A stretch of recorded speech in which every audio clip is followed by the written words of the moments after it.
practice 14. We had a great practice yesterday. Really was happy with the intensity, the competition. It got heated out there. Guys were cranked up.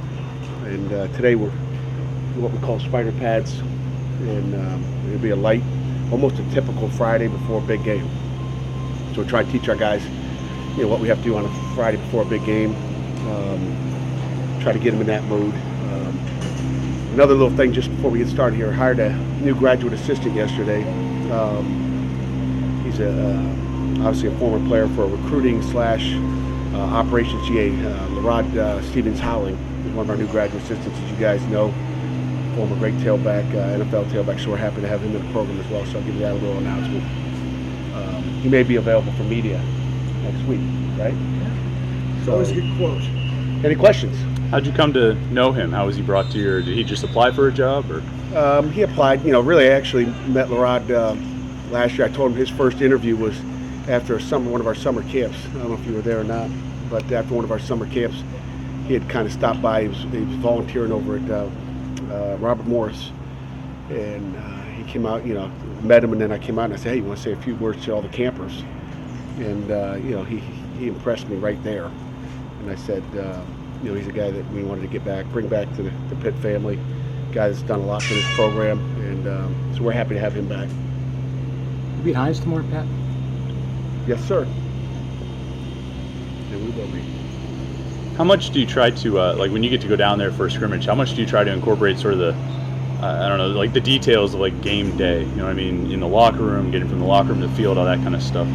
We'll wait till the rehearsal scrimmage the following Thursday or Friday. I think it's Friday. Next Friday we'll kind of make sure we hit all the details then. But just like we do out here on a scrimmage, we try to work as many situations as possible. Even when we're out here, we got the coaches up on the tower there with the headphones on, working the communication between the coaches. Because someone's going to be up and someone's going to be down. How's that communication work? In our scrimmages, we're always putting like a 2.5. It's more of the working the football part of it. We'll work a 2.5 minute sideline adjustment. So when the one defense comes off against the one offense, they go to the sideline and we work and talk about the communication. Everybody talks about sideline and halftime adjustments, but we do a great job of sideline adjustments. It's something we teach and coach. We want to teach our kids. We don't want to get to game day. They want to watch the scoreboard and see what's going on. No, they better be locked into that next series, and we try to coach that throughout camp. Will Matt be upstairs this year? Yeah, Matt will be upstairs this year. Correct. You guys have a lot of spread up-tempo teams on the schedule. I mean, how much does this depth that you guys have developed over the last year, how much does that help you prepare to face a schedule like this? Really does help. We just talked about, competing and guys competing for positions. And, competition is good because we got more guys that are, obviously have that, the depth to be able to do that. So really will help us. You also face a triple option team every year. Do you spend, even though that game's not until October, do you spend a little bit of time in camp just going through some of that stuff? Yeah, we've had probably 8 to 10 minutes every day we worked on the triple option out here. So no doubt. We didn't do it in the spring because we felt like we had enough of it during December months practicing for Navy. So we purposely installed it from day one. We'll come back a year, Pat. Do you think moving Brian O'Neill was one of the best decisions you've made here at Pitt?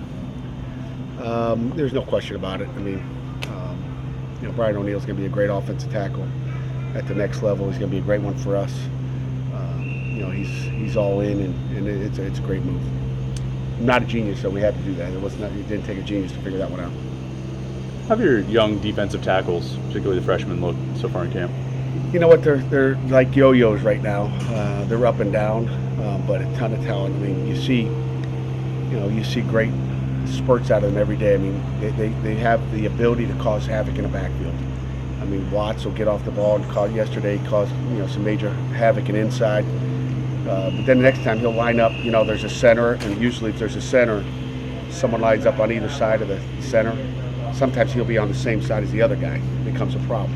And that's the same thing for the other guys. I mean, Keyshawn Camp, yesterday looked explosive, and Rashad Wheeler's looked good. So, all three of them, I anticipate getting ready to go as the season starts. What about your young wide receiver, your freshman wide receivers? They're doing well. I mean, they've made some big catches. They've made some, deep throws, and Aaron Matthews might be the guy that's ahead right now, and we'll continue to keep giving him more and more as we move.